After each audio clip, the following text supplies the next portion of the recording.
Энэ олон жилийн турш ингээд байцаагч нар чинь хахуул авч яхад та одоо мэдэх боломжгүй байсан уу? Барааны гарал үүсэл ангилалч гэдэг юм уу өөр зүйлээр одоо мэдүүлээд ингээд оруулах юм нөхцөл боломж байсан болоод энэ хэрэг түүх шалгагдаж байгаа болов уу гэж ойлгож байна. Бүх бараа захимаар орохгүй байгаа дээр асуудал байгаа юм шиг. Бүртгүүлгүй бараа орж ирнэ гэдэг ойлголт бол байхгүй шүү дээ. Хурамчаар өөр төрлийн бараагаар мэдүүлэгч гэдэг юм уу? Ийм байдлаар энэ хэрэг үйлдсэн байхыг үсэхгүй л гэж харж байгаа. Өнгөрсөн 7 хоногт гайлын байцаагчтай холбоотой бол бас нэлээд ноцтой хэрэг илчлэгдээд боолын байгууллага шалгагдаад явж байна. За тухайлбал замын үдийн 10 байцаагч бол одоо хахуул авсан. За ингэхдээ бүр нэлээд ноцтой байдлаар гэж байгаа шүү дээ. Энэ хахуул авсан ийм хэрэг гарсан. За ерөнхий сайдч танаа дээр очиж ажиллалаа. Одоо ер нь процесс яаж үргэлж байна? Ерөнхий сайд бахан албан даалгаврууд өгсөн шүү дээ. Одоо давхарцсан орон тоог цөөрүүлэх, хүний оролцоог багасгах гэдэг. За та бүхэнд өнөөдөр минь төргийа. За хууль зохиолох байгууллагаас гайлын байгууллагын одоо холбогдох албан тушаалтнуудад одоо мөрдөн шалгах ажиллагаа явуулж байгаа. Үүнтэй холбоотой мэдээллийг бол одоо яг ямар хэрэгт тэ одоо мөрдөн шалгах ажиллагаа явуулж байгааг бол миний хувьд бол хууль тогтоомжоор мэдэх тийм боломжгүй. Тийм учраас хууль зохиолох байгууллага одоо мөрдөн шалгах ажиллагаа явуулж хахад бид одоо шаардлагатай баримтцалтыг гаргаж өгч гэдэг юм уу? Ийм процесс ажиллагаа юмнууд бол явагдаж байна. За дээрээс нь шаардлагатай хүмүүсүүдээс гэрчийн мэдүүлэг авахар дуудах гэдэг юм уу? Ийм процесс ажиллагаа юмнууд явагдаж байна. Усаас хэргийн талаарх нарийн асуудлыг бол одоо миний хувьд бол яг нарийн сайн мэдэхгүй байна. Үүнийг бас мөрдөн шалгах ажиллагаа явуулж байгаа байгууллагаас нь болоод прокурорын байгууллагаас тодруулбал бас илүү ямар шатантай явж байгаа нь бас тодорхой болох гэж бодож байна. Энэ гайлын байцаагч нар бол юу яст тийм бэ? Одоо импортоор орж ирж байгаа аж ахуйн нэгжүүдийн бараа бүтээгдэхүүний бүрдүүлэлтийг одоо худлаа бүрдүүлээд буруугаар бүрдүүлээд за тэгээд сар болгон тогтмол хахуул авдаг байсан юм байна. За тэгээд бүр дундын зуучлагчийн дунд нь ажилладаг байсан юм байна. Энэ нь одоо их хэмжээний мөнгө голдоо эргэлдүүлж байсан юм байна гэдэг мэдээлэл. Тэгэхээр та нар одоо энэ олон жилийн турш ингээд байцаагч нар чинь хахуул авч яхад та одоо мэдэх боломжгүй байсан уу? Та нар ер нь дотооддоо тийм хяналт шалгалт хийдэг үү ер нь? Мэдээж хэлгүй яах вэ? Гайлын байгууллага бол гайлын тухай хууль тогтоомжоор улсын хилээр нэвтэрж байгаа бараа тээврийн ерөөсөл зорчигч. Одоо үүнд одоо хяналт шалгалтыг хэрэгжүүлэх хэмжээг үүрэгтэй байгууллага. За үүн дээр одоо гадаад худалдаанд оролцогч нарын одоо оролцож байгаа аж ахуйн нэгж байгууллагуудын одоо Монгол улсад импортоор оруулж ирж байгаа ачаа барааны бичиг баримтыг одоо бүрдүүлэх бичиг баримтанд одоо хяналт шалгалт хийх хэмжээг үүрэг, нэгдлийн чиглэл үүрэг. Нөгөө талын чиглэл бол гайлын хяналт шалгалтын чиглэл үүрэг. Тэгэхээр гайлын байгууллага бол одоо дэлхийн бусад улс орн ч гэсэн бүгд одоо захим систем, захимаар одоо системээр, програмаар их хөгжил суурилсан ийм үнэлгээ юмнуудыг хийдэг. Ер нь олон улсын туршлага бий. Гайлын байгууллага 1900 одоо 2023 оноос хойш энэ үйл ажиллагаа юмнуудыг оршиж үзээд 24 оноос одоо энэ бичиг баримтын бүрдүүлэлтийг нэг доор төвлөрүүлж захимаар хийж захимт одоо хаанаас одоо ерөнхий сайдын хэлсний дагуу хэлсэнчлэн одоо тэ захимжуулах цаг хугацаанаас ул хамаарат одоо нүр турсаа харилцааг байхгүй болгох худалдааг хөнгө хууль ёсны худалдааг хөнгөвчлөгч гэдэг юм уу энэ чиглэлээр бол захимжуулах үйл ажиллагааны нэг хэлбэр бол энэ захим бүрдүүлэлтийн төвийг байгуулсан. За үүндээ одоо яг худалдаа эрхлэгч нараас хэрэгж байгаа бичиг баримт яг хууль ёсны байна уу? Гайлд бас зуучлагч мэдүүлэгч байгууллагууд байгаа шүү дээ. Дамжуулж гайлын харилцаанд оролцдог. Энэ байгууллагуудын үйл ажиллагаа юмнууд дээр хяналт тавих. За мөн одоо урт олон богино хугацааны мэргэжүүлэх сургалтууд ч гэдэг юм уу ийм дасгал төл хийж байгаа.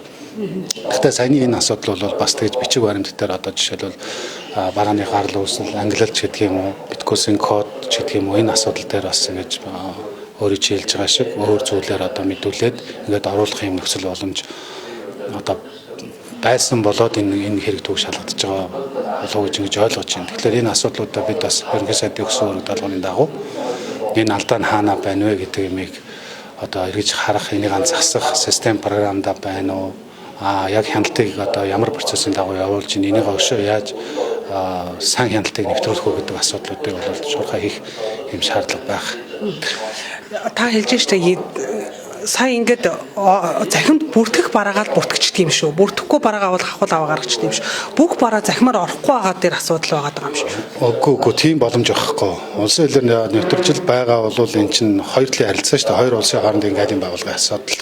Тэгээ харилцаатай холбоотой асуудал. Тийм учраас бүртгүүлгүй бараа орж ирнэ гэдэг ойлголт бол байхгүй шүү дээ. Тийм учраас одоо яг нөгөө барааны тоо хэмжээ ч гэдэг юм уу, барааны одоо төрөлж гэдэг юм уу, энэ юмнууд дээр одоо жишээлбэл хурамчаар өөр төрлийн бараагаар мэдүүлэх ч гэдэг юм уу.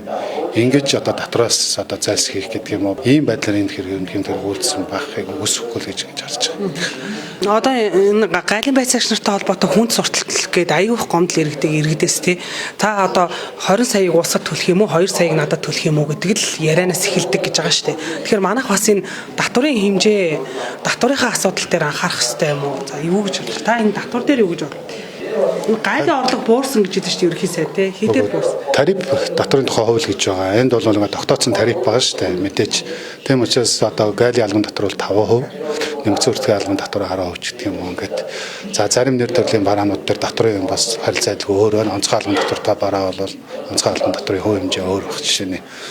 Тэгэхээр энэ татварыг одоо зөв ногдуулах гэдэг бол одоо бидний одоо улсын төсөв бүрдүүлэх, татвар ногдуулах нэг том ажил маань энэ баг. Тэгээ энэ дээр бол тухай бүрдэнд л одоо хууль тогтоомжийн хэрэгжилтийг хангуулах одоо гайлын ерөнхий газарт яг энэ чиг үүргийг хариуцсан бүтцийн нэгжүүд байж гин, яг мэргэжлийн улсууд нь байж гин, өдөр тутам мэргэжлийн өдөртөөр хангаж ажил ажиллах ёстой. Хэдийн хэмжээний дүнтэй татвараас зайлсхийхэд одоо зайлсхийсэн бэ гэдэг юм энэ мөрдөн шалгах ажиллагаагаар тодорхой болох байх. Гэхдээ одоо яг улсын төсвийн орлого бол одоо энэ жил манайх гайлын байгууллага төсвийн тухай хуулиараа одоо 7 их найд 777.8 тэрбум төгрөг төлрүүлэх юм өөр хүлээж байгаа. Тэгэхээр энэ өөрөө юун дээр сурдагдаж гарч ирдэг тоо гэхээр нийт 25 оны гадаад худалдааны импорт буюу макро эдийн засгийн түвшиндээ суурилж гаргасан тоо. Тэгэхээр энэ жил бол 12.5 тэрбум Америк долларын гадаад одоо худалдаатай байна гэж өөнд одоо ногдуулах татварын хэмжээ гэж ойлгох хэрэгтэй. Өнөөдрийн байдлаар бол 10.4 тэрбум төгрөгийн ам долларын импорт орж ирсэн байна Монголд. Тэгээд одоо манай татварын орлого 6.2 их найд явж байна. Тэгэхээр 80% гэдэг нь зөвлөдөө. Тэгэхээр бид бол одоо яг гадаад худалдааны импорт нэг за 11 төрлөө гэж бодоход энэ жил 6.8 тэрбум орчим төгрөгийг улсын төсөвт төлрүүлэх гэсэн ийм одоо зөвлөлтөд ажиллаж байна. Нодлон жил 120 мянган автомашин импортоор орж иржсэн судлын автомашин. За энэ жил бол 27 мянгаар ингээд жишээлбэл буурсан байна. Импортын судлын автомашин. За түүнд ногдох албан татвар бас нөлөөлж байна. Энэ татварын орлого. За тэгээ бусад одоо гол нэрийн бараа бүтээгдэхүүнүүд нефт ч гэдэг юм уу. Ингээд энэ бараа бүтээгдэхүүнүүдээс бас татварын орлогот нөлөөлж байгаа юм зүйлсүүд бий. За саяны ингээд тэр их хэмжээний хувийг ч гэдэг юм уу те одоо жишээлбэл татвар алдаж байгаа нь өөрөө одоо жишээлбэл татвараас зайлсхийх гэмтгэрэгт одоо хамтран оролцож байгаагаас хичнээн хэмжээний татвар алдаж байна гэдгийг бол одоо яг мөрдөн шалгах ажиллагаа яваад тань дээр чинь нэг тоо гарна шүү дээ хохирлын тооч гэдэг юм уу хичнээн төгрөгийн татвараас зайлсхийгээд хэдэн төгрөгийг зайлсхийцсэн бэ гэдгийг. Тэгэхээр тэрүүгээр дэлгэрхийлж ярихгүй бол бас тийм том дүнгээр бас илэрхийлж ярих бас зөвхөмжгүй байх гэж бодож байна. Та гайлын ерөнхий газрын дараагаар ажиллаад бас баггүй хугацаа өнгөрч штэ. Тэгэхээр gaйл бол угаасаа авилгалын үр уурхаа гэдгийг бол одоо хинч ингээд ярьдаг те. Тэгэхээр та өөрөө энэ байгууллагыг толгойлж ажиллаж байгаа үед ер нь энэ авилгалтай тэмцэх чиглэлд ямар бодлого бас гаргаж ажилласан юм.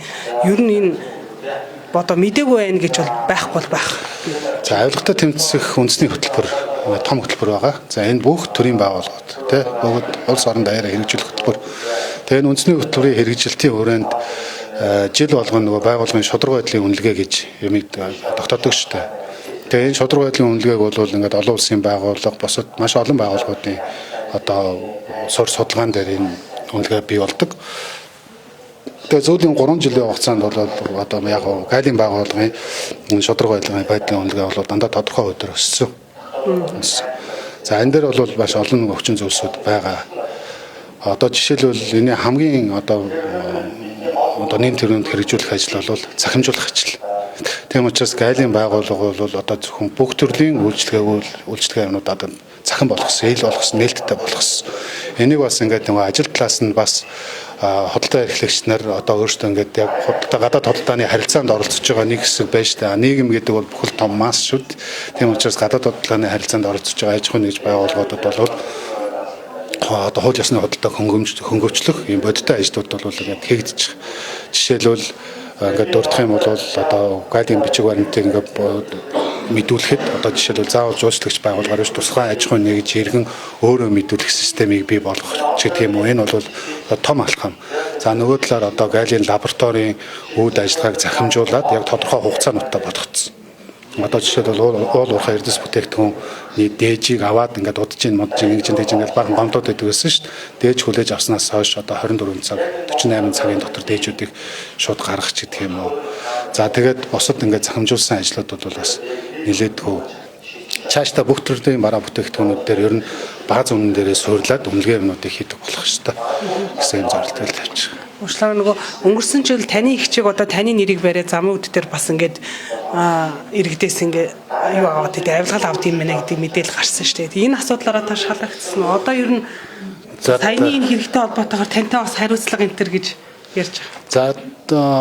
За надтай одоо энэ хэрэгтэй холбоотойгоор хариуцлага гэж ярьсан юм одоогоор байхгүй байна. Тэгээ одоо миний хувьд бол одоо шалгах асуудал гэдэг юм бол шалгуулахад бэлэн байна. Танаа ихч тэнд байдаг гэж надаас маш олон хүмүүс асууж байгаа. Тэнд амьдардаг байдаг. Гэхдээ би одоо тэр үнэтэй холбоотойгоор ч гэдэг юм уу, бусдад даваа байдал олгоно ч гэдэг юм уу, ийм юм байхгүй гэдгийг би бүр хариуцлагатайгаар хэлье гэж бодож байна.